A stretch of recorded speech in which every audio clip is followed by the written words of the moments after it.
3교시 시작하도록 하겠습니다. 중개보수 시험에 2문제 정도 출제됩니다. 계산하는 거 1문제, 일반적인 내용 1문제에서 2문제 출제됩니다. 222페이지 기본서 보면 거의 매회 출제되고 있습니다. 중개보수에 대해서는. 자, 중개보수 청구권, 발생, 행사, 소멸. 발생은 중개계약 시 발생합니다. 중개계약이라는 건 우리 집 팔아주세요, 팔아드리겠습니다. 이게 중개계약이죠. 중개계약 시 발생하고요. 행사는 거래계약이 성사되어야 행사할 수 있습니다. 변호사 수임료는 그냥 수임을 할 때 바로 미리 변호사비를 받잖아요. 판결에 승소하든 패소하든. 근데 우리는 계약 성사 못 시키면 못 받습니다. 그 다음에 소멸인데요. 소멸은 개업 공인계사의 고의 또는 과실로 인하여 그 거래계약이 무효, 취소, 해제된 경우에는 받을 수 없습니다. 그 시험에 어떻게 출제됐냐면 거래 당사자의 이행지체로 계약이 깨진 경우, 즉 매수인이 중도금을 안 줘가지고 계약 깨진 경우는 받을 수 있다 없다? 있다고요. 시험에 나오면. 현실적으로는 받기 좀 어렵습니다. 그 현실적으로는 매수인이 그냥 제가 변심했습니다, 중개보수는 드리겠습니다 이렇게 하는 게 아니라 사기꾼아 네가 확인 설명을 똑바로 안 해가지고 지금 내 손해입었다, 손해배상 청구하겠다, 오히려 역으로 이렇게 한다고요. 변심을 해놓고도 그럼 개업공개사는 싹싹 빌어야 돼. 중개보수는 안 받을 테니까 제발 봐달라. 오히려 현실은 그렇다는 이야기예요. 이론적으로는 받을 수 있습니다. 개업공개사의 고의과실 없이 거래 당사자의 이행지체로 계약 깨진 경우 받을 수 있다.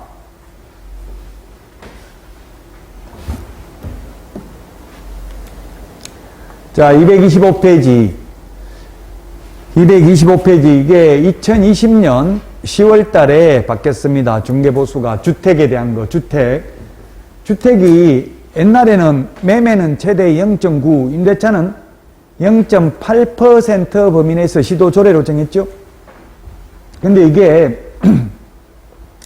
왜 이렇게 바뀌었냐면은 원래 이게 시도조례에 있던 내용이 이게 조례로 가는 게 맞다고 원래대로 하면. 근데 정부에서는 빨리 시행을 해야 되는데 일률적으로 조례로 만들으라고 하면 야당 지자체장이 있는 데는 빨리 안 만들고 이래버리면은 혼란이 전국적으로 일치가 안 될 수 있겠죠. 그래서 시도조례로 가야 되는 내용을, 세부적인 내용을 국토부령으로 정해버린 거예요. 전국적으로 다 시행하도록. 그냥 그래서 이게 다 암기하기는 어렵고요. 이 표가 제가 볼 때는 다 내기는 힘들고 그냥 대표적인 거 가장 큰 게 15억 이상인 경우에는 매매는 1000분의 7, 임대차인 경우에는 1000분의 6 범위 내에서 시도조례로 정합니다.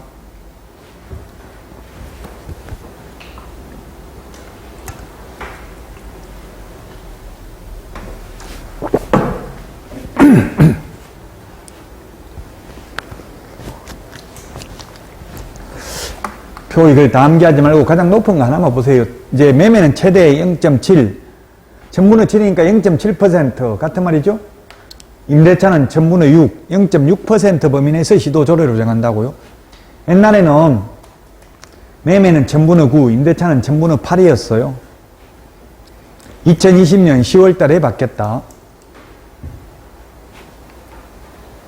자, 그 다음에 주택 외의 중개대상물입니다. 교과서 226페이지. 주택 외라고 하면 오피스텔은 주택입니까? 주택 외입니까? 사실상 주택으로 사용하면 주택 아닙니다. 오피스텔은. 여기서는 공구상 용도입니다. 주택이냐 주택 아니냐. 그 시중에 있는 유명 출판사도 이걸 잘못 해석하고 있는데요. 시험에 나온 적은 없습니다. 뭐 사실상 용도냐 이렇게. 근데 바로 알 수 있잖아요. 이게 85제곱미터 이하 주거용 오피스텔이라고 돼 있잖아요. 주거용 85제곱미터 이하. 그럼 85제곱미터 초과하면 주거용이라도 주택이 아니라고요. 업무시설로 돼 있다고 오피스텔은. 그래서 원래 주택 외인데 단 85제곱미터 이하 주거용 오피스텔의 경우 매매는 1000분의 5, 임대차는 1000분의 4, 주택에 준해서 보수를 받는다 이 말이에요. 주택은 아닌데. 국토부에서도 이건 공구상 용도다. 우리 주택임대차보호법이나 상가 건물 임대차 보호법. 그 다음에 세법에서는 사실상 용도입니다. 세법은 실질과세 원칙이죠. 세법의 가장 큰 원칙은 세법은 실체적 진실의 원칙입니다. 자, 그 다음에 85제곱미터 이하 주거용 오피스텔을 제외한 85제곱미터 초과하는 주거용 오피스텔, 그 다음에 85제곱미터 이하 업무용 오피스텔 모두 천분의 9, 매매된 임대차도 모두 천분의 9 범위 내에서 협의에 의해서 결정을 합니다. 상가라든지 토지라든지 임목, 공장재단, 광업재단 모두 매매된 임대차든 천분의 9 범위 내에서 당사자 협의라고요. 근데 85제곱미터 이하 주거용 오피스텔, 주거용 오피스텔이라고 하면 상하수도 시설이 갖추어진 전용 입식부엌, 전용 수세식 화장실 및 목욕시설, 전용 수세식 화장실에 목욕시설을 갖춘 경우를 포함한다를 갖추고 있어야 된다. 그리고 85제곱미터 이하여야 한다. 그러면 이건 주택은 아니지만 주택에 준해서 매매는 0.5, 임대차는 0.4% 범위 내에서만 받을 수 있다는 이야기입니다. 226페이지 상한요율 명시입니다. 이 상한요율 명시는 이게 주택 외, 외자 동그라미 하세요. 주택 외의 경우에만 상한요율을 명시합니다.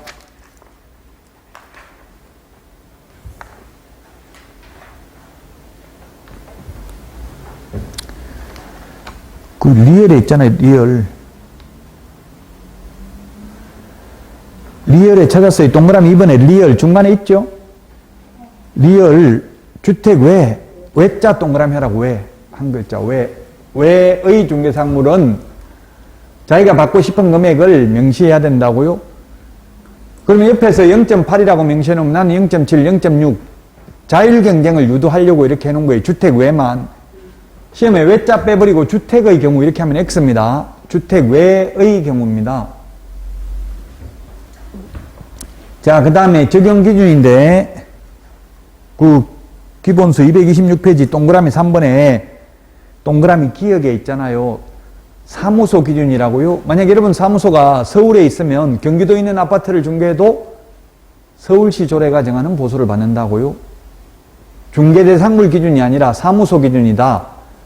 우리 프린터 4번, 그래서 프린터 4번에 보면 분사무소에서 중개 행위를 했다면 4번의 맨 밑에, 프린터 4번의 맨 밑에 중개보수는 분사무소 시도조례라고 되어 있잖아요. 분사무소에서 중개행위를 했다면 사무소 기준이라고요. 중개대상물 기준이 아니고 사무소 소재지. 예, 사무소 소재지. 중개대상물 소재지가 아니라 사무소 소재지 시도조례가 정하는 보수를 받습니다. 사무소 기준이다. 분사무소에서 했으면 분사무소 기준이 되겠죠. 자, 문제 풀어보도록 하겠습니다. 문제 227페이지 문제. 주택 외 중개상물 보수는 국토부령이 정하는 범위 내에서 시도조례를 정한다. 시도조례 X죠. 시도조례. 주택 외잖아. 외의 경우 국토부령이고 주택이 국토부령이 정하는 범위 내에서 시도조례죠. 주택 외는 국토교통부령이고요. 자, 뭐가 사무소 소재지와 중개대상물 소재지가 다른 경우는 뭘 기준으로 한다고요? 주택 소재지가 아니라 뭐 소재지라고요? 사무소 소재지. 그래서 서울특별시에 중개사무소가 있으면 경기도에 있는 아파트를 중개해도 경기도 조례가 아니라 서울시 조례라고 사무소 기준이라고요. 사무소 기준. 사무소 기준이다. 중개대상물 주택 소재지가 아니라 사무소 기준 시도 조례가 정하는 보수를 받습니다. 자, 그 다음에 주택의 면적이 2분의 1 이상이면 전부 주택에 대한 중개보수를 적용합니다. 기본수 226페이지 맨 밑에 디귿에 있잖아요. 디귿에 226페이지 맨 밑에 디귿.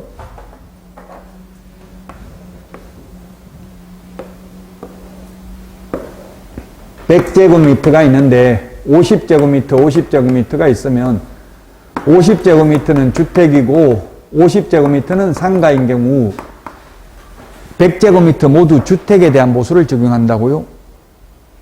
2분의 1 이상, 2분의 1 이상 반대가 2분의 1 이하입니까? 미만입니까? 이상 반대는 미만이죠. 2분의 1 미만인 경우는 주택 외의 보수를 적용한다. 시험에 그래서 어떻게 나왔냐면은 시험에 2번이나 출제됐는데 주택의 면적이 3분의 1인 경우 이런 경우는 주택 외의 보수를 적용합니까? 주택에 대한 보수를 적용합니까? 왜죠? 왜? 0.9를 곱해야 된다고요. 시험 문제 계산하는 거 나올 때. 주택의 면적이 3분의 1이라는 것은 주택 외의 보수를 받는다는 뜻이에요. 그래서 헷갈리는 게 시험에 주택이라는 말이 있는데 더 헷갈리죠. 주택이라는 말이 있으니까 차라리 그냥 상가 이렇게 하면 쉬운데 주택의 면적이 3분의 1인 경우 이렇게 하니까 헷갈리는 거예요. 주택의 면적이 3분의 1이라는 건 주택이 아니라는 이야기예요. 그냥 상가라고 생각하고 계산하면 됩니다. 2분의 1입니다. 우리 프린트 56번 2분의 1에 동그라미 2번 밑줄 쳐놓으세요. 56번에 2분의 1, 3분의 1, 10분의 1, 5분의 1 다 정리해놨잖아요. 그 2분의 1에 동그라미 2번 밑줄 쳐놓으시라고. 56번 6번 밑에 까만 별표 동그라미 까만 별표 2분의 1 동그라미 2번에 있죠. 찾아서 색칠만 해놓으시고요. 따로 암기 안 해도 시험 볼 때까지 다 알게 돼요. 자동적으로 수업만 들으면. 너무 오버페이스해서 미리 다 알아버리고 나면 수업 듣기가 싫다고. 이거 한두 달 쉬어버리면은 리듬이 깨져가지고 슬럼프가 와요. 굉장히 힘들어요. 그러니까 공인중개사법 제 과목은 공부하지 마십시오. 다른 과목 하시고 요거는 그냥 수업만 들어도 80점 제가 받게 해드린다고요. 수업만 안 빠지고 들으면. 근데 쉽지가 않아요. 인터넷 듣는 분들 보면 첫 강하고 마지막 강 조회수가 2배 넘게 차이 나요. 첫 강 듣다가 마지막 강의는 안 듣는 분이 반이 넘는다는 이야기예요. 그러니까 계속 수업은 억지로라도 들어야 돼요. 그 루틴을 정해야 돼요. 딱 정해진 시간에 이게 계속 들어야 되겠죠. 학원 다닌다 생각하고. 만약에 인터넷으로 듣는 분들도. 자, 227페이지. 판례입니다. 227페이지 맨 위에 양가로 2번 판례 있잖아요. 한도 초과 약정. 아까도 이야기했죠. 초과 부분 전부 무효가 아니라 초과 부분만 무효다. 초과 부분만 무효. 밑줄 쳐놓으세요. 전부 무효가 아니라 초과 부분만 무효다. 227페이지 맨 위에. 자, 그 다음에 임차권 및 권리금, 시설비의 교환계약을 중개하고 그 사례비 명목으로 포괄적으로 지급받은 금원 중 어느 금액까지가 중개보수에 해당하는지를 특정할 수 없어 한도 초과하여 보수를 받았다고 단정할 수 없다.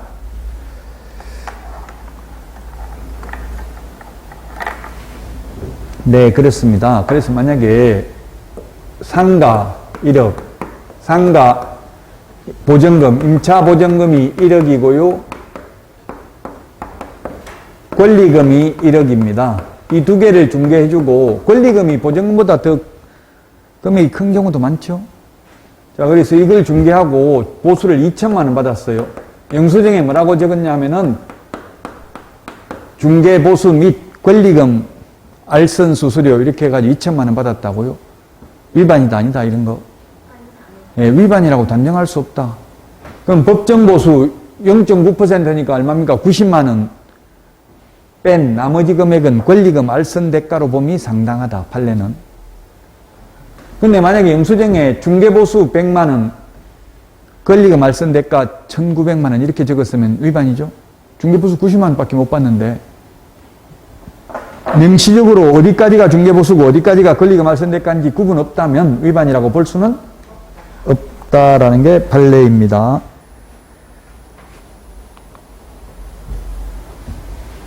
그 우리 교과서에 227페이지 부가가치세는 받아도 위반 아니라고 했죠?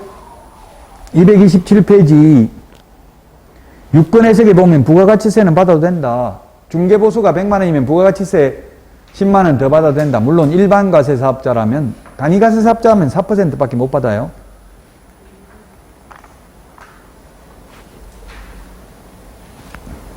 (227페이지) 중개보수 계산.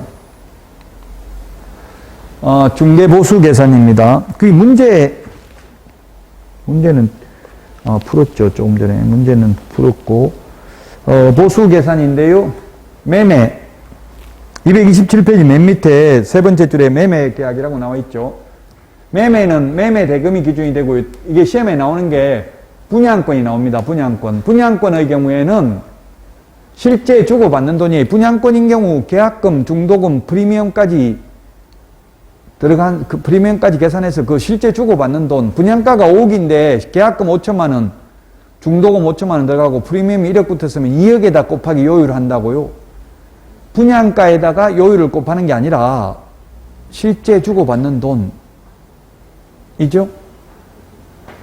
분양가를 기준으로 하는 게 아니라 판례입니다. 이거는 판례.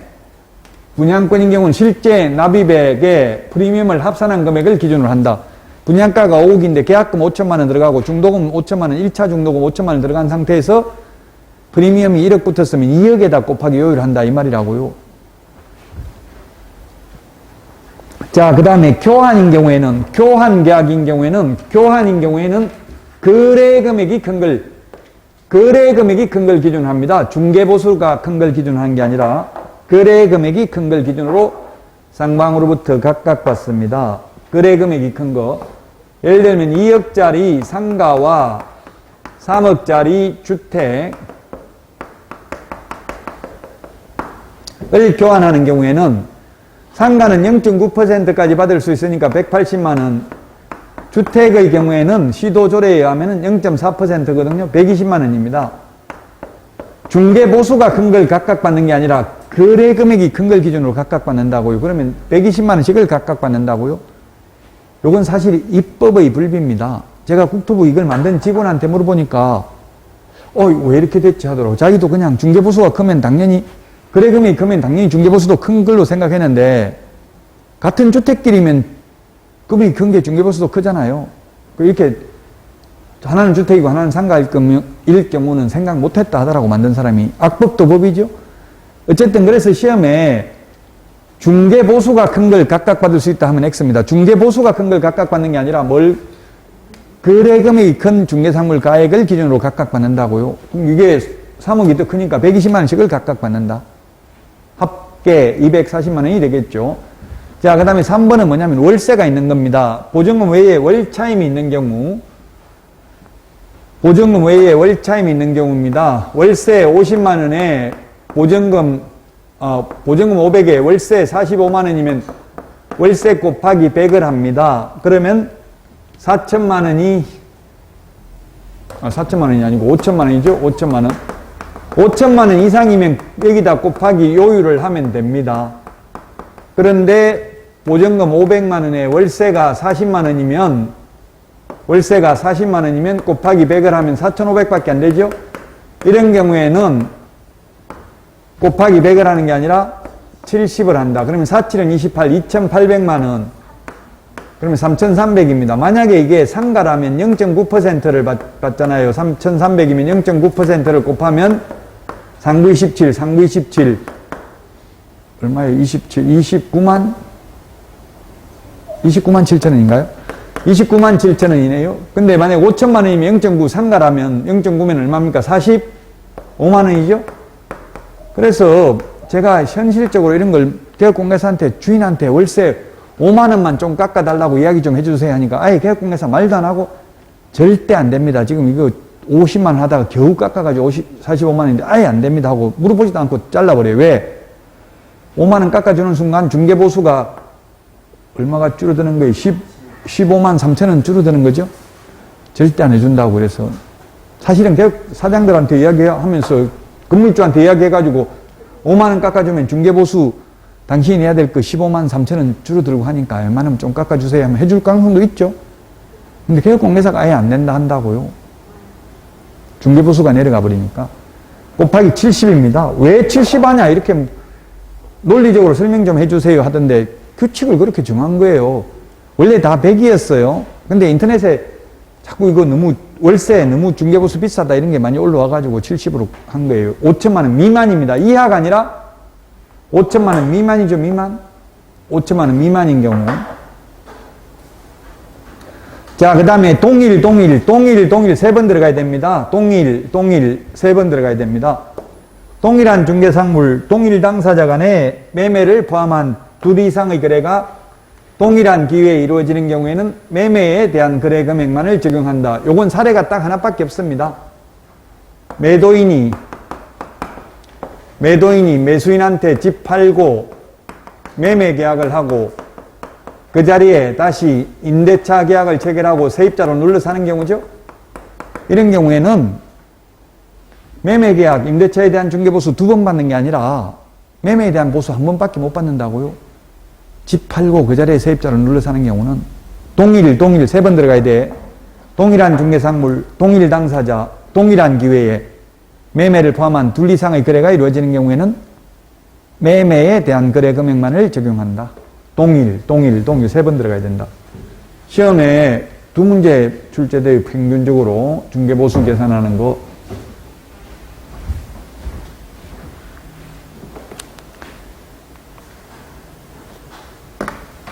자, 분양권인 경우에는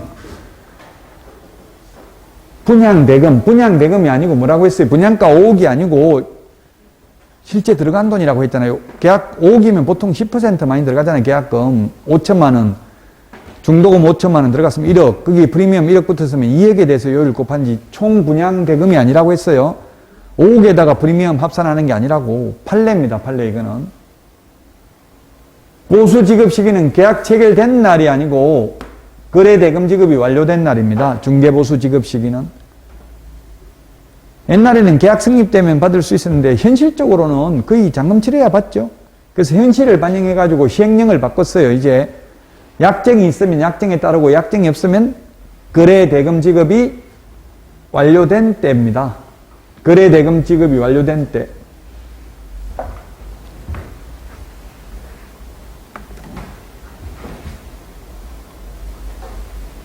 지금 거래대금 지급이 완료된 때, 약정이 없을 때는 거래대금 지급이 완료된 때 문제부터 미리 풀었네요.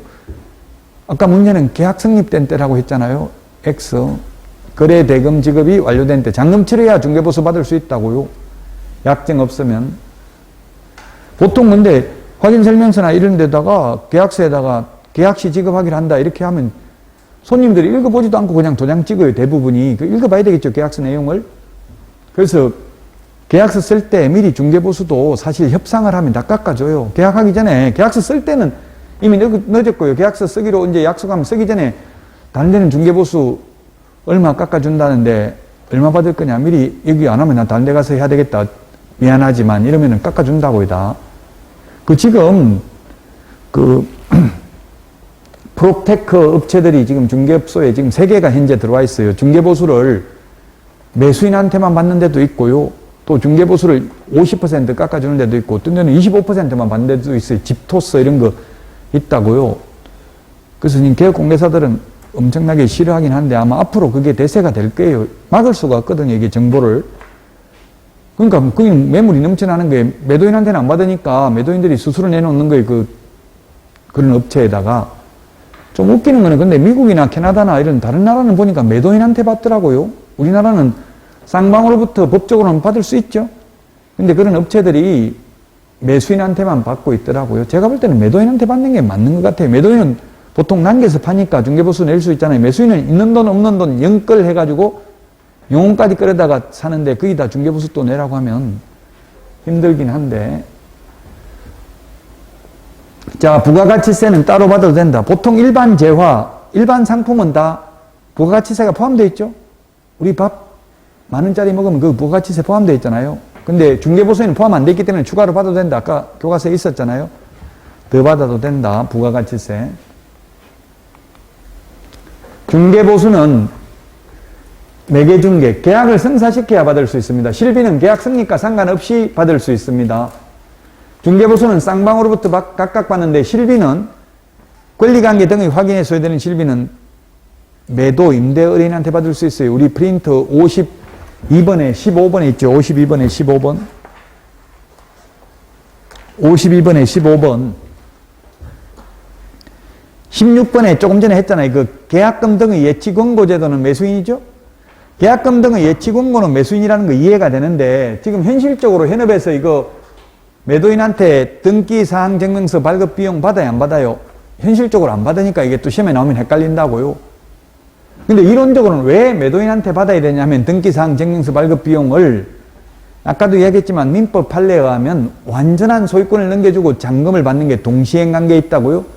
그럼 가압류 등이 다 말소되고 등기부가 깨끗하다는 걸 매도인이 스스로 입증을 해야 돼. 등기사항 증명서 발급해가지고. 그래서 매도인이 부담한다고요. 권리 이전하고자 하는 의뢰인. 이론적으로는. 현실적으로 지금 수도권에서는 법무사들이 내주고 있고요. 비수도권 지역은 개업공개사가 내고 있어요. 그 인터넷 등기소 들어가서 발급받는 거 뭐 800원, 열람하면 한 800원 정도밖에 안 하거든요. 돈이 얼마인지는 제가 모른다는 거는 시험에 안 나온다는 얘기. 발급받는 게 다 달라요. 기계로 발급받는 거, 인터넷에 받는 거, 사람한테 받는 거 다 돈이 달라요. 자, 중개보수 전부 약정하는 시기, 약정으로 정하면 되고요. 약정이 없으면 거래 대금 지급이 완료된 때에 받는다고 했습니다. 권리금은 중개보수 계산할 때 포함하지 않는다. 이 말은 뭐냐면 권리금에 대해서는 따로 받아도 된다고요. 권리금은 중개보수가 아니라는 말은 권리금에 대한 알선 수수료를 못 받는다는 게 아니라 0.9%를 초과해서 받아도 상관없다고요. 저는 권리금 알선해주고 10% 받아봤어요. 1억짜리 권리금 알선해주고 10% 1,000만 원 받아봤다고요. 보통 이게 권리금 이게 영업하시는 분들은 중개사무소 와가지고 딱 찍어가지고 저 가게 빼주면 나한테는 하도록 알선해주면 얼마 주겠다 이렇게 하더라고요. 미리 자기가 좋은 위치, 사실은 좋은 위치는 지금 다 다른 업체가 들어와 있잖아요. 그 사람들 나가게 하고 자기 들어가게 해주면 얼마 주겠다 이런 식으로 하더라고요. 그러면 보통 그래서 현업에서는 권리금 작업을 한다고 그래요. 작업이라는 말이 좀 무섭죠. 그래서 저는 순진해가 처음에 바로 이거 권리금 1억 준다던데요. 할래요? 물어보니까 아니요 2억 주면 한다 이렇게 한다고요. 그 협상을 하면 그렇게 하면 안 되더라고요. 식당에 있는데 이 장사 힘드시 밥 먹으러 계속 갔어. 그 작업하려고 그 식당에 가가지고 장사 잘 됩니까? 물어보면 보통 우리나라 사람은 뭐라고 그래? 겸손하게 그냥 안 낸다고 그러고 하죠. 그럼 이제 몇 번 가가 좀 친해지면 안 되면 뭐 이거 혹시 제가 최대한 권리금은 받기 요즘 힘든데 조금 받도록 해드릴 테니까 10% 줄 수 있습니까? 이제 몇 번 가가지고 이런 식으로 해가지고 조정을 해야 돼. 처음부터 1억 줄 사람 있다 이래버리니까 안 해요. 사람 1억 살 사람 있다면 또 2억 달라죠. 2억 살 사람 있다면 또 4억 달라고 그래. 사람 심리가. 이 중개가 어려운 게 이게 조정을 하는 게 굉장히 어렵다고요. 중간에서. 그런 거는 점수가 딱 60점으로 합격하는 분들이 잘해. 그런 거는 80점 넘으면 그런 거 잘 못해요. 저도 못해가지고 전업 못해가지고 지금 망해가지고 강의하는 거잖아요. 잘 됐으면 돈 벌었으면 강의 안 하고 그냥 중개업하죠. 점수 잘 나온 분들은 그렇게 성공하기가 쉽지가 않아요. 점수 안 나와도 슬퍼하거나 노여하지 마시라고. 대기만 되면 현업에 나가면 돈은 버니까. 자, 계약금 등의 반환 채무 이행 보장에 소요되는 실비는 누가 부담한다 했어요? 취득의뢰인 프린트 52번에 16번에 아까 밑줄 쳤습니다. 자, 문제 풀어보도록 하겠습니다.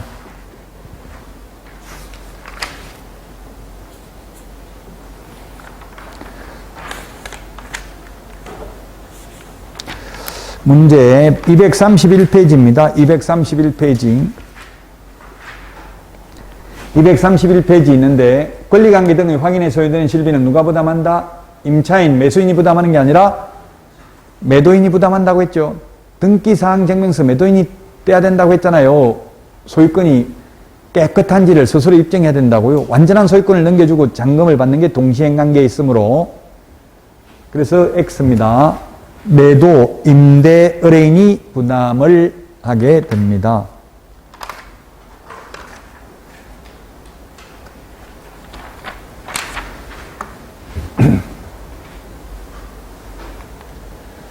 자, 그 다음에 교육입니다. 교육 236, 37, 38, 39까지 교육 제도가 되겠습니다.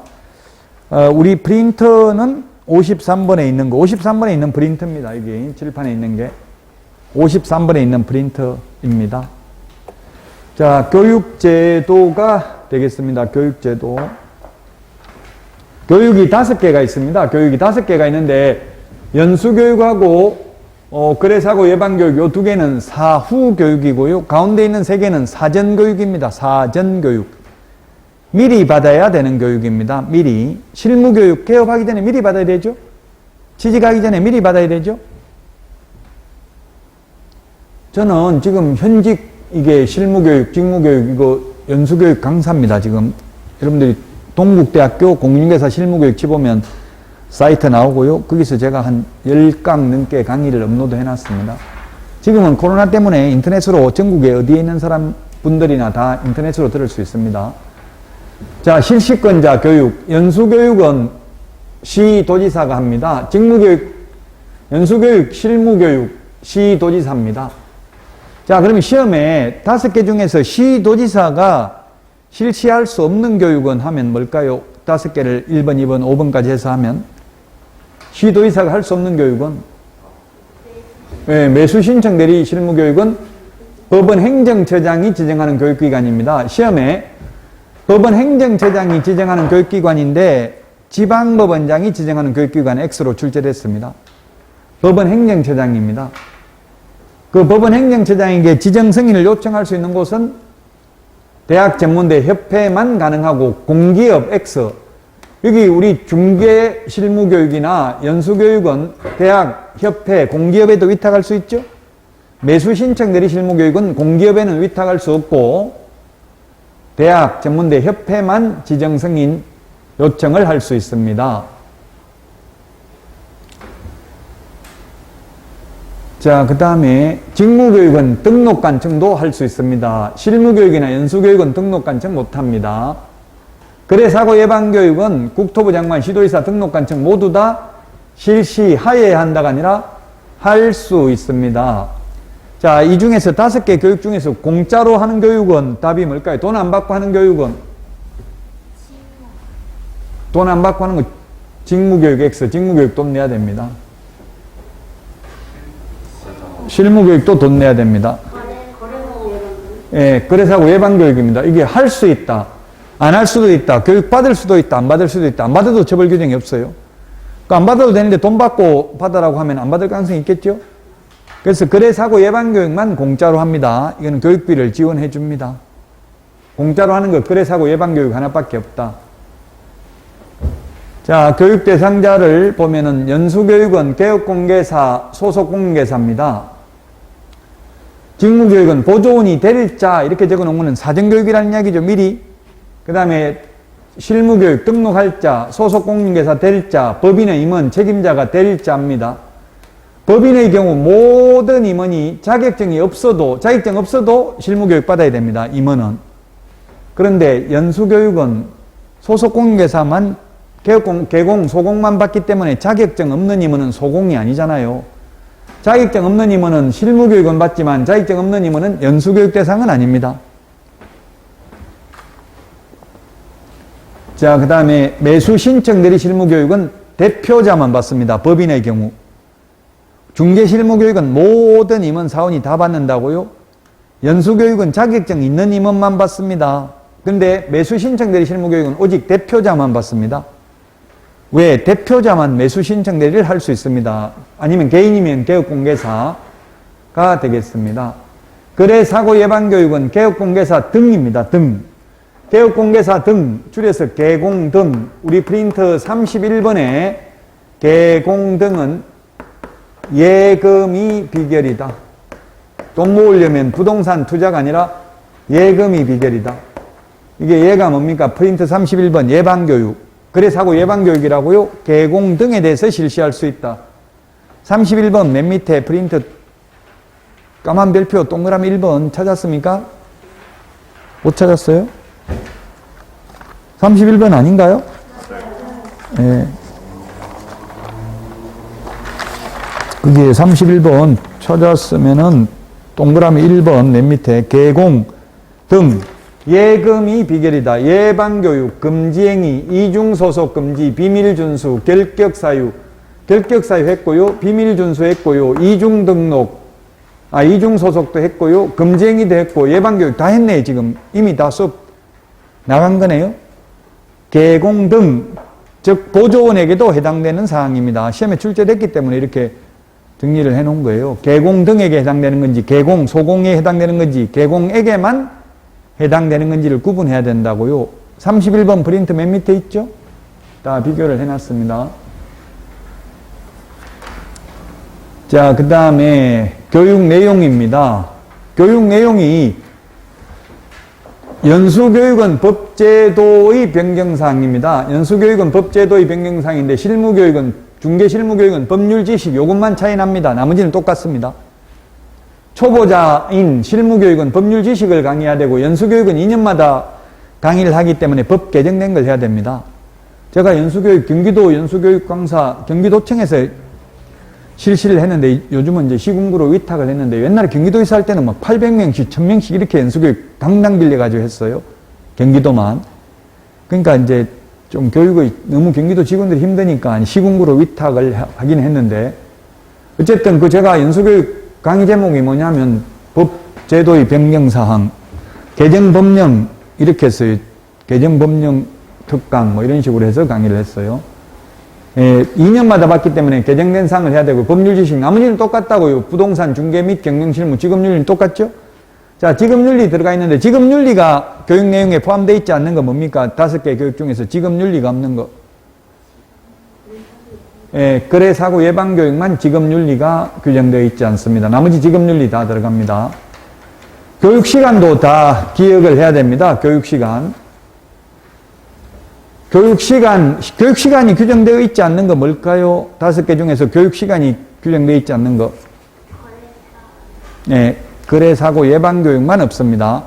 가장 짧은 게 직무교육, 보조원 될 사람은 3시간 이상 4시간 이하, 연수교육은 12시간 이상 16시간 이하, 중개실무교육은 28시간 이상 32시간 이하, 매수신청 대리 실무교육은 32시간 이상 44시간 이하입니다. 시간 다 기억해야 됩니다. 자, 그 다음에 연수교육은 2개월 전까지, 2개월 전까지 대상자에게 통지해야 됩니다. 근데 거래사고 예방교육은 10일 전까지 공고하거나 통지합니다. 공고하거나 통지. 연수교육은 공고 안 하고요. 통지해야 됩니다. 2개월 전까지. 자, 5개 교육 중에서 안 받으면 처벌받는 거 딱 하나밖에 없습니다. 뭡니까? 답은 연수교육 하나만 500만 원 이하가 들립니다. 나머지 처벌 규정 없습니다. 그러면 처벌 규정 없으면 안 받아도 되겠네요?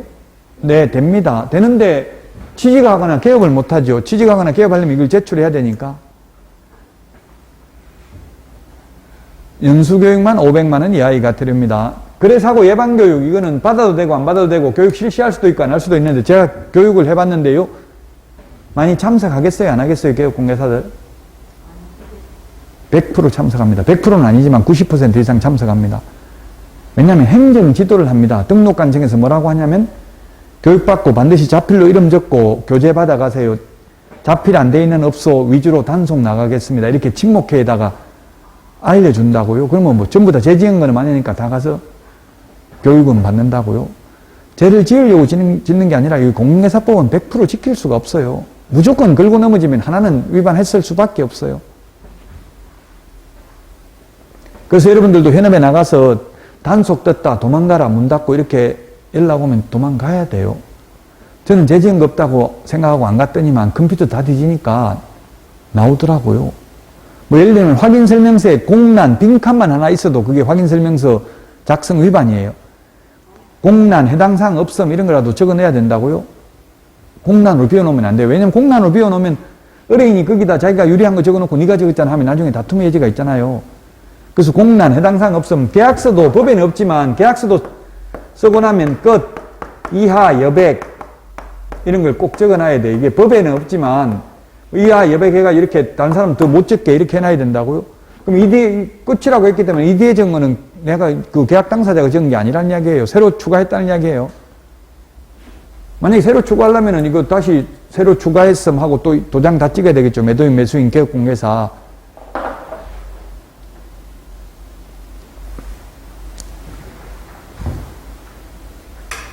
자, 그 다음에 사정교육은 이게 3개가 사정교육인데 미리 받아야 되는데 직무교육, 실무교육, 매수신청 대리 실무교육, 이 사전교육의 유효기간은 1년입니다. 1년.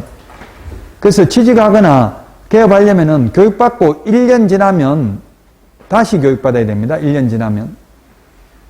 1년 안에 개업하거나 취직 안 하려면 미리 교육받을 필요 없죠? 1년 지나면 다시 받아야 됩니다. 그리고 중개업을 하거나 취직을 했다가 그만두고 1년 안에 다시 취직하거나 개업하려면 교육받을 필요 없습니다. 중개실무교육이나 경매실무교육, 직무교육 다 마찬가지. 유효기간 1년. 현업에서 중개업을 하는 동안은 법이 바뀐 걸 알 수밖에 없어요. 그만뒀다면 1년 안에 다시 개업하거나 취직하려면 실무교육, 직무교육 안 받아도 된다고요. 교육의 유효기간은 1년이 되겠습니다. 1년. 사전교육 유효기간은 1년입니다. 여기서 시험에 반드시 한 문제는 출제됩니다. 최소한 교육제도 비교하는 거. 프린트는 53번에 있고요.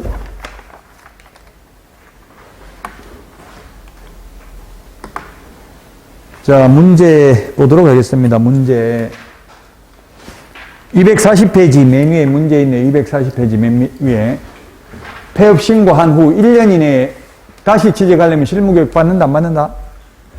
그만두고 1년 안에 다시 취직하려면 안 받아도 된다 했죠? 유효기간 1년이라고 했잖아요. 그만두고 1년 안에 다시 개업하거나 취직하려면 안 받아도 된다. 실무교육, 직무교육, 매수신청 대리 실무교육 다 마찬가지다. 연수교육은 교육시간 다 제가 기억해야 된다 했죠? 연수교육은 12시간 이상 16시간 이하, 직무교육이 3시간 이상 4시간 이하, 중개실무교육은 28시간 이상 32시간 이하, 매수신청 대리 실무교육은 32시간 이상 44시간 이하.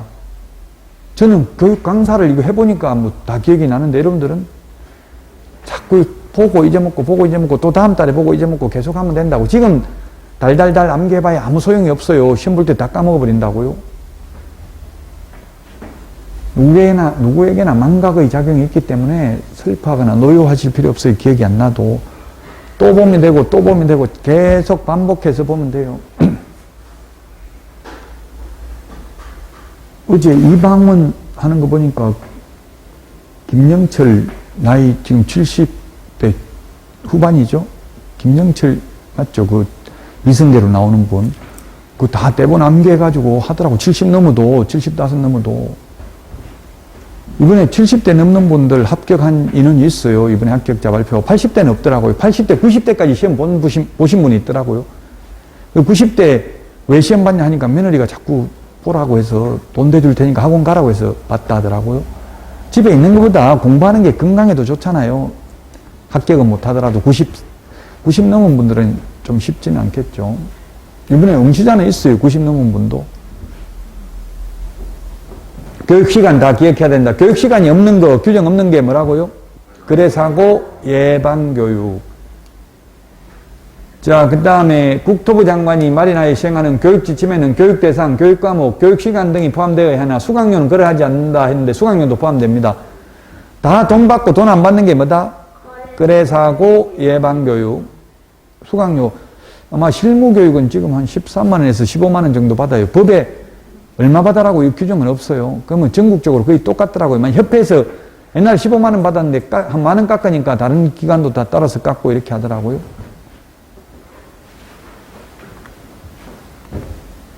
자, 그 다음에 업무 위탁 240페이지 업무 위탁입니다. 업무 위탁인데 교육 위탁, 실무교육, 직무교육, 연수교육은 대학, 고등교육법에 의한 학교가 대학 전문대, 사이버대, 지금 현재 서울에 망우리에 있는 열린사이버대학에도 위탁되어 있어요. 제가 열린사이버대학에서도 강의했어요. 실무교육. 열린사이버대학, 사이버대학은 열린사이버대학 하나만 위탁되어 있어요. 그 열린사이버대 가니까 최양락 씨, 팽현숙 씨, 팽현수 씨가 그 모델이더라고요. 지금 재학 중이라더라고. 그분은 재학 중인데 텔레비전에 나와가지고 벌써 졸업사진 다 찍어놨더라고. 사각모 쓰고. 아직 재학 중인데 미리 너무 졸업하고 싶어서 미리 사진 찍었다 이렇게 하시더라고요. 그분 딸이 거기에 교수예요. 열린사이버대. 자, 어쨌든 대학 전문대, 협회, 공기업, 준정부기관에 위탁할 수 있습니다. 근데 시험의 경우에는 공기업 준정부기관에만 협회에만 위탁할 수 있고요. 대학 전문대학, 대학에는 시험 업무 위탁 못합니다. 시험 업무는 대학 전문대 고등교육법에 의한 학교에는 위탁할 수 없다. 이걸 주의하시라고요. 그리고 아까 조금 전에 그 연수교육이 아니라 이게 매수신청 대리 실무교육, 요거는 뭐라고 했습니까? 매수신청 대리 실무교육은 대학 협회, 대학 전문대 협회는 지정승인 요청할 수 있지만 공기업 준정부기관은 안 된다고 했죠? 요 세 개를 비교해야 돼. 또 공기업 준정부기관에 매수신청 대리 실무교육 지정승인을 요청할 수 없다고 얘기는 시험 업무는 대학 전문대학에는 위탁할 수 없습니다. 실무교육, 연수교육, 이거는 대학, 협회, 공기업, 준정부기관 다 가능하다고요. 교육은 이거 세 개는 이 세 개를 구분해야 된다. 교육 위탁, 그 다음에 시험 업무 위탁, 매수 신청 대리 실무교육 지정 승인 요청, 요 세 개를 비교해야 된다고요.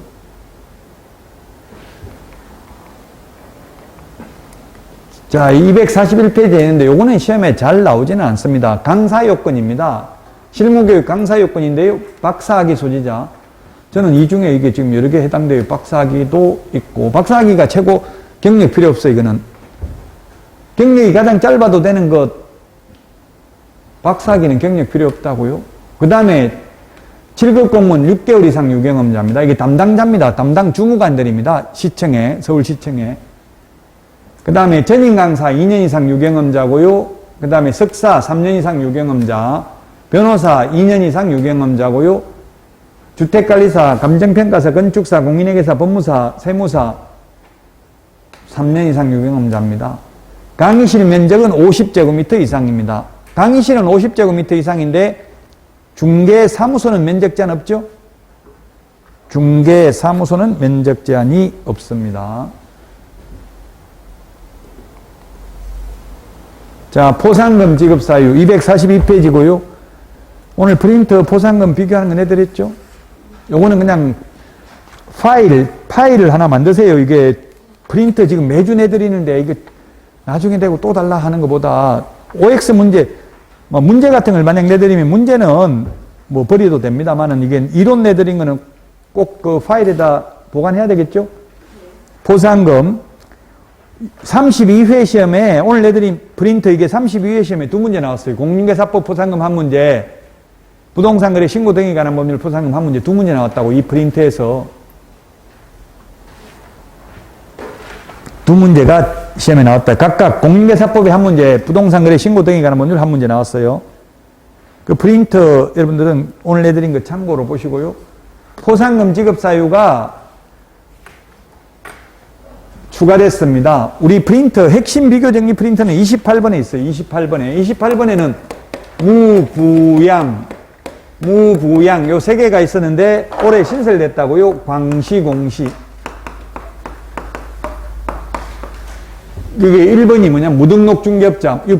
있는 거 그대로 지금 보면 무등록 중개업자. 2번이 부정하는 방법으로 등록. 3번 양도 대여한 자, 양수 대여받은 자. 4번 이게 신설됐다고. 4번부터 이게 4번, 5번, 6번, 7번이 신설됐다고요.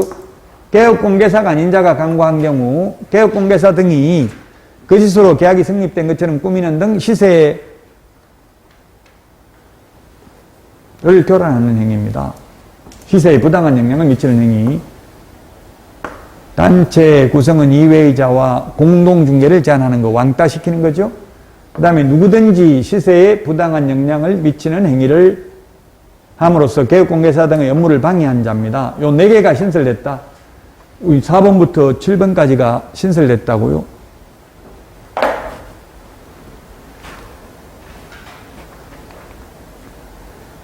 자, 포상금 243페이지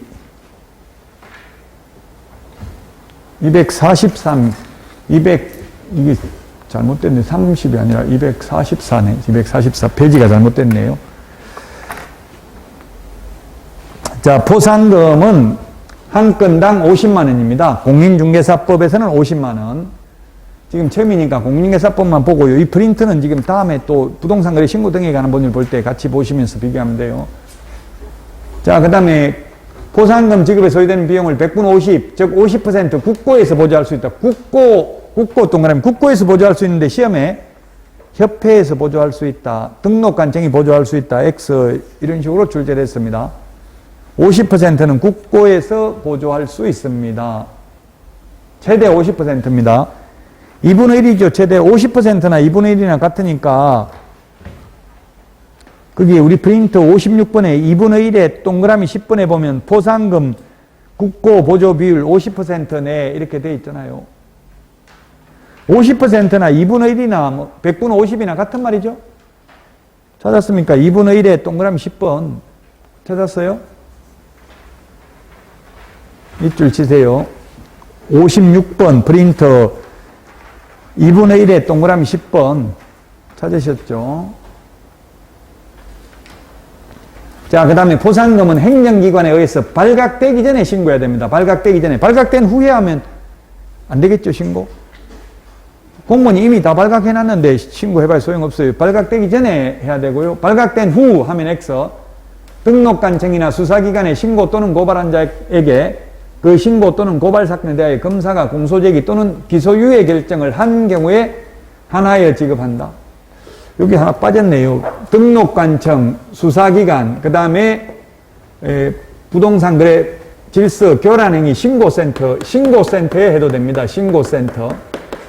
부동산 거래 질서 교란행위 신고센터에 해도 됩니다. 등록관청이나 신고센터에 신고해도 되고 수사기관에 고발해도 됩니다. 아까 부동산 거래 질서 교란행위 신고센터 있었죠? 국토부 장관이 신고센터 설치 운영할 수 있었고 한국부동산원에 위탁되어 있다고 했잖아요. 현재.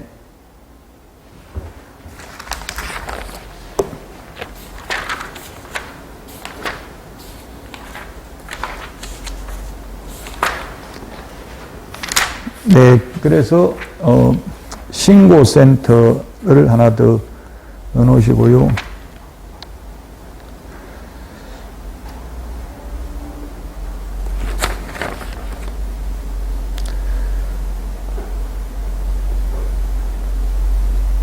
거기 우리 교과서 243에 243에 양가로 2번에 동그라미 1번 중간에 보면 그 세 번째 줄에 포상금 지급권자는 등록관청이기 때문에 수사기관 또는 부동산거래 질서 교란행위 신고센터, 부동산거래 질서 교란행위 신고센터 밑줄 치놓으시라고요. 거기 243에 맨 위에서 그 네 번째 줄을 양가로 2번 신고 또는 고발 장소 거기에 있네요. 거기에 첫 번째 줄에 등록관청이나 수사기관 부동산거래 질서 교란행위 신고센터라고 있죠. 그 밑줄 치시라고. 우리 교과서가 정확히 되어 있고 저는 이게 신고센터가 빠졌네. 이게 지금 부동산거래 질서 교란행위 신고센터에 신고해도 된다고요. 등록관청에 해도 되고 수사기관에 고발해도 됩니다. 자, 그러면 검사가 공소제기 또는 기소유예 결정을 한 경우에 하나요. 공소제기, 기소유예입니다. 그래서 불기소 처분, 무혐의 결정, 공소권 없음, 기소 중지되면 포상금 못 받습니다. 검사 손에 달려 있습니다. 기소라는 것은 공소제기 소송을 제기하는 거거든요. 기소하고 같은 말입니다. 기소는 소송을 일으킨다는 말이고요. 재판에 넘기면 포상금 받는다고요. 판사가 무죄 선고해도 포상금 받는다. 판사가 무죄 선고해도 포상금 받는다. 그러나 검사가 무혐의 결정하면 포상금 못 받습니다. 그만큼 검사가 우리나라에서는 파워가 있습니다.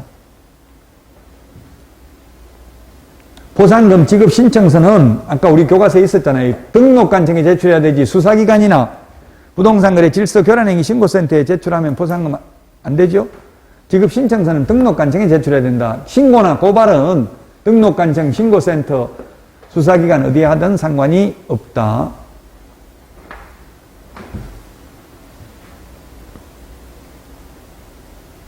자, 그 다음에 1개월 이내 포상금은 결정일로부터 1개월 이내 지급합니다. 1개월 이내. 2개월이 아니라 1개월입니다. 부동산거래 신고 등에 관한 법률은 2개월이고 여기는 1개월입니다. 1개월.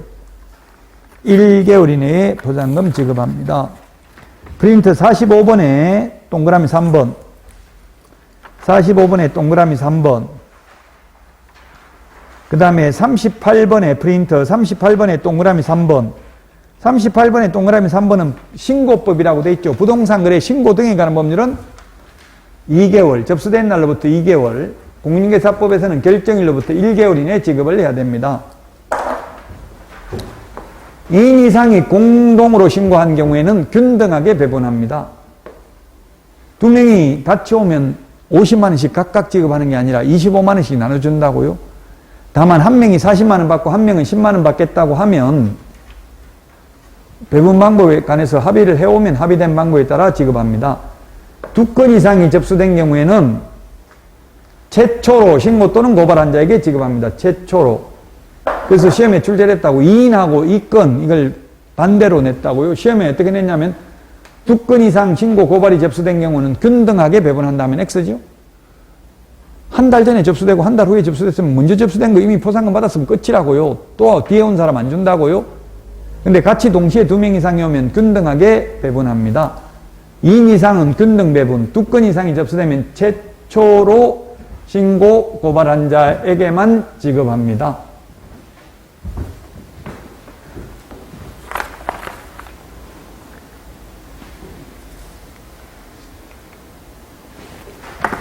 문제 풀어보도록 하겠습니다. 문제 244페이지 맨 밑에 있네요.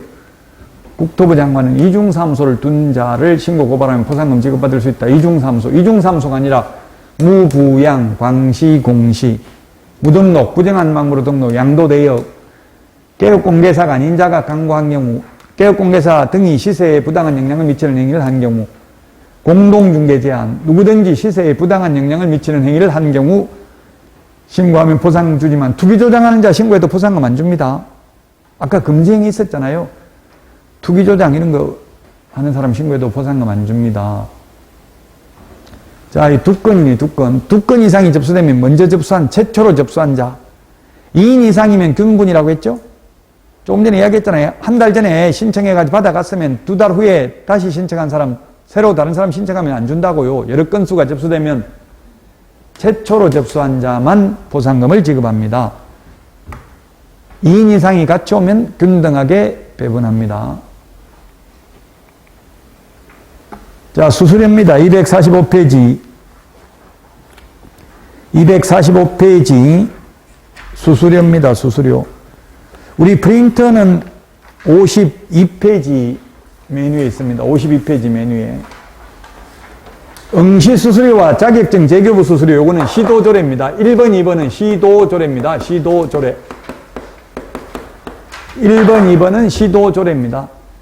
나머지 등록신청, 등록증 재교부, 분사무소 설치신고, 확인서 재교부, 요거는 시군구조례입니다. 시군구조례.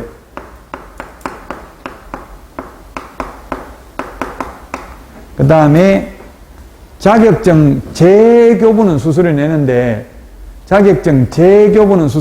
처음 교부할 때는 수수료 안 낸다고요? 지금 자격증 교부하고 있거든요. 32회 합격하신 분들. 공짜로 줘요. 이미 응시수수료 냈잖아요. 근데 분실해가지고 재교부 받으려면 수수료 내야 됩니다. 지금 보니까 서울이랑 경기도나 전부 택배로 다 받을 수 있더라고요. 택배비 2,500원 선불로 내도 되고 아니면 착불로 받으면 돼요. 그 큐넷에 들어가서 신청하시면 돼. 굳이 갈 필요 없을 것 같아. 서울시청까지 가는 것보다 택배로 받는 게 더 편하다고요. 저는 옛날에 가보니까 옛날에는 참 웃겼어요. 한 3시간 줄 서가지고 있어서 새벽부터 다 와 있더라고. 뭘로 빨리 받으려고 그러는지. 9시부터 준다는데 6시부터 줄 서가지고 있더라고요. 받으려고. 옛날엔 택배가 없었거든요. 그러니까 너무 제가 옛날에 99년도 저는 받을 때 그렇게 했거든요. 요즘은 다 택배로 받을 수 있어요. 합격자 발표하고 나면 바로 그 큐넷에 들어가서 신청하면 됩니다. 택배 신청. 자, 그 다음에 자격증 교부는 수수료 안 내고 재교부는 수수료 낸다. 이게 시험에 잘 나와요. 처음 교부할 때는 공짜로 줍니다. 자, 업무 위탁, 시험 또는 자격증 재교부 업무를 위탁한 경우에는 위탁받은 자가 위탁한 자의 승인을 얻어서 결정 공고하는 수수료를 내야 됩니다. 지금 현재 우리 시험 응시하면 28,000원 내잖아요. 1, 2차 같이 보면. 원래는 시도조례라고 되어 있잖아요. 시험 응시수수료 시도조례거든요. 원칙은. 근데 산업인력공단에 위탁돼 있잖아요. 시도지사가 위탁을 했죠. 위탁받은 산업인력공단이 위탁한 시도지사의 승인을 얻어서 결정 공고하는 수수료가 28,000원이라고요. 시험에 28,000원 이게 절대 안 나옵니다. 그냥 말로 나온다고. 위탁받은 자가 위탁한 자의 승인을 얻어서 결정 공고하는 수수료입니다. 우리 프린터는 52번에 동그라미 9번에 있잖아요. 52번에 동그라미 9번. 52번에 동그라미 1번부터 9번까지 한 거예요.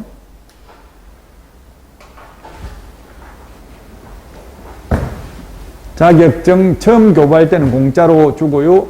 재교부할 때는 수수료 내야 된다. 자, 오늘 했던 내용 다시 한번 복습하고 마치겠습니다. 자, 맨 먼저 한 게 비밀준수 의무가 중요하고 개공 등의 비밀준수입니다. 개공 등은 2번 및 다른 법률에 특별한 규정이 있는 경우를 제외하고는 그 업무상 알게 된 비밀을 누설하 해서는 아니 된다. 개업공개사 등이 그 업무를 떠난 후에도 또한 같다. 영원히 준수해야 된다. 이를 위반하면 1년 이하의 징역이나 1,000만 원 이하의 벌금에 처한다. 단 피해자의 명시된 의사에 반하여 벌하지는 않는다. 반의사 불벌죄다. 확인 설명할 내용, 설명할 사항하고 설명서 작성 교부 차이점을 기억해야 됩니다. 설명은 미리 해야 됩니다. 설명서 교부는 계약서 작성 시 교부하면 됩니다. 설명은 취득의뢰인에게만 설명하면 되는데 교부는 쌍방에게 교부해야 됩니다. 설명할 때는 근거 자료를 제시해야 됩니다. 토의대장, 임야대장 같은 거. 근데 교부할 때는 근거 자료를 교부하는 게 아니라 확인 설명서 서식, 1의 서식부터 4의 서식까지 해당 서식을 교부하면 됩니다. 확인 설명하지 않거나 잘못하면 500만 원 이하가 필요한데 확인 설명서를 교부하지 않거나 3년간 보존하지 않거나 서명 날인을 안 하면 업무정지입니다. 소속공개사는 확인 설명 잘못하면 자격 취소 정지할 수 있고요. 서명 날인 안 하면 당해 업무 수행하고도 소속공개사가 서명 날인 안 하면 자격 정지할 수 있습니다. 그러나 소속공개사는 교부 보존할 의무는 없습니다. 계약서 작성도 개업공개사가 합니다. 서명 및 날인은 계약서와 확인 설명서 2개밖에 없습니다. 계약서 작성이 계약 성립 요건은 아니라고 했습니다. 계약서 필요적 예상, 인물, 계약금, 인권, 조교, 우리 프린트 9번에 있습니다. 9가지 필요적 예상이고요. 확인 설명해야 될 거는 9가지, 우리 프린트는 6번에 있습니다. 기권, 가공, 상태, 환지세 9가지 설명해야 됩니다. 시험에 3문제 정도 출제되겠네요, 이게. 그 다음에 여기 또 2번째 파트도 여기도 한 3문제 정도. 손해배상 책임 2문제, 계약금 예치권고제도 1문제 정도. 손해배상 책임은 개업공개사의 고의가실이 있거나 또는 고용인의 고의가실이 있거나 다른 사람의 중개행위 장소로 제공해서 의뢰인에게 재산상 손해가 발생해야 됩니다. 비재산상 손해는 공인중개사법상 배상 책임은 없습니다. 재산상 손해가 발생하면 손해배상 청구를 의뢰인이 보전기관에다가 합니다. 그러면 보전기관에서는 증거자료를 물론 제출해야 되고요. 손해가 입었음을 증명하는 서류, 대부분 판결문이 되겠죠. 제출하면 손해배상금을 지급하고 보전기관이 손해배상금을 지급해주고 나면 개업공개사는 15일 이내 재보정 설정을 해야 됩니다. 15일 이내입니다. 보증보험 공제, 공탁은 보증보험 공제는 다시 가입하고 공탁은 부족분을 보전하면 됩니다. 보정 설정 방법은 보증보험 공제, 공탁 3개 중에서 아무거나 선택하면 됩니다. 설정 금액은 법인은 4억, 개인은 2억, 분사무소 2억, 특수법인 2천만 원으로 개정될 예정입니다. 아직은 개정은 안 됐다고 했죠? 근데 뭐 거의 개정될 확률이 높으니까 개정된 것으로 기억하겠습니다. 아니면 아예 기억을 하지 말든지요.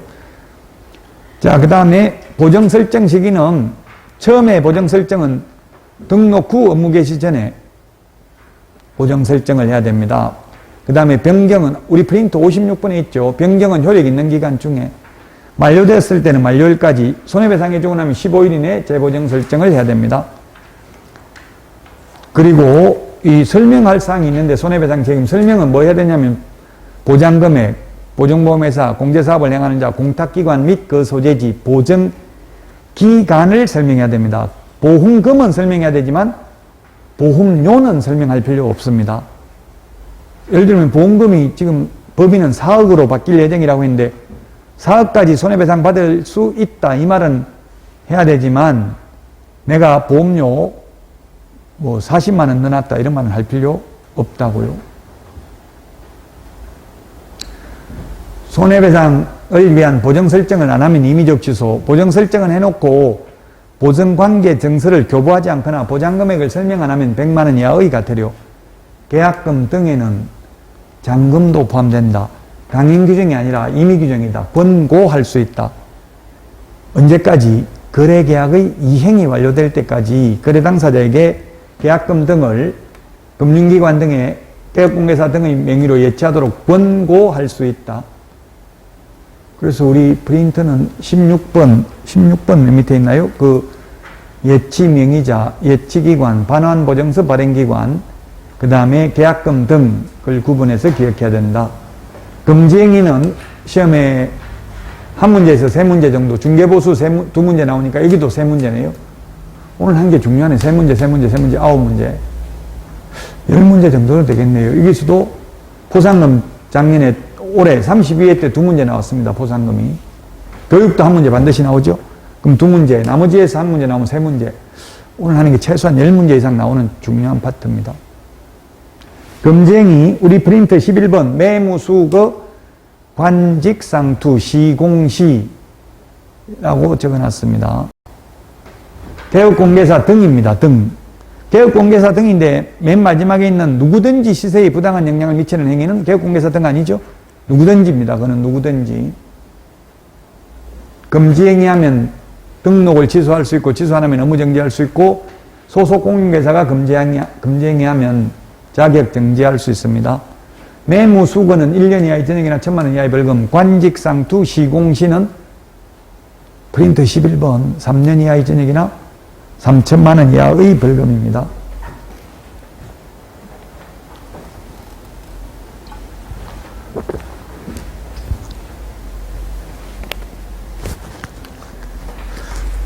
보수 두 문제인데 계산하는 거 한 문제, 일반적인 내용 한 문제입니다. 주택에 대한 중개보수는 이번에 10월 달에 바뀐 게 매매는 0.7%, 임대차는 15억 이상인 경우 최대 0.6% 범위 내에서 시도조례로 정한다. 주택 외의 경우에는 매매든 임대차도 모두 0.9% 범위 내에서 당사자 협의다. 시도조례로 정하는 게 아니고요. 주택 외는 단 85제곱미터 이하 주거용 오피스텔은 매매는 0.5, 임대차는 0.4 범위 내에서만 받을 수 있다. 동일 세 번 들어가면 동일한 중개사물에 대하여 동일 당사자 간의 매매를 포함한 둘 이상의 거래가 동일한 기회에 이루어지는 경우 매매에 대한 거래 금액만을 적용한다. 주택의 면적이 2분의 1 이상이면 전부 주택에 대한 보수를 적용한다. 보증금 외에 월차임이 있는 경우 보증금 더하기 월세 곱하기 100을 한 금액이 5천만 원 미만이면 곱하기 100을 하는 게 아니라 70을 한다. 교환은 거래 금액이 큰 걸 기준으로 한다. 교환은 중개보수가 큰 걸 기준으로 하는 게 아니고요. 분양권인 경우 분양가를 기준으로 하는 게 아니라 현재까지 들어간 돈을 기준으로 중개보수 받는다. 자, 교육제도 5개 프린트 53번에 있는 거 연수교육, 직무교육, 실무교육, 매수신청대리 실무교육, 거래사고 예방교육 5개 비교를 해야 된다. 업무위탁 교육은 대학 전문대, 협회, 공기업, 준정부기관에 위탁할 수 있는데 시험은 대학 전문대학에는 위탁할 수 없다. 매수 신청대리 실무교육은 공기업, 준정부기관은 지정 승인을 요청할 수 없다. 포상금, 공인중개사법상 포상금, 부동산 거래 신고 등에 관한 법률상 포상금, 파파라치 제도입니다. 이게 포상금이. 여기서도 시험에 반드시 출제되고요. 그 다음에 수수료 내는 것, 응시수수료, 자격증 재교부 수수료는 시도조례고요. 나머지는 시군구조례입니다. 6가지 있었고요. 국토부 장관이 직접 시험을 시행하는 경우는 국토부 장관이 결정 공고하는 수수료 내야 됩니다. 위탁된 경우에는 위탁받은 자가 위탁한 자의 승인을 얻어서 결정 공고하는 수수료 내야 됩니다.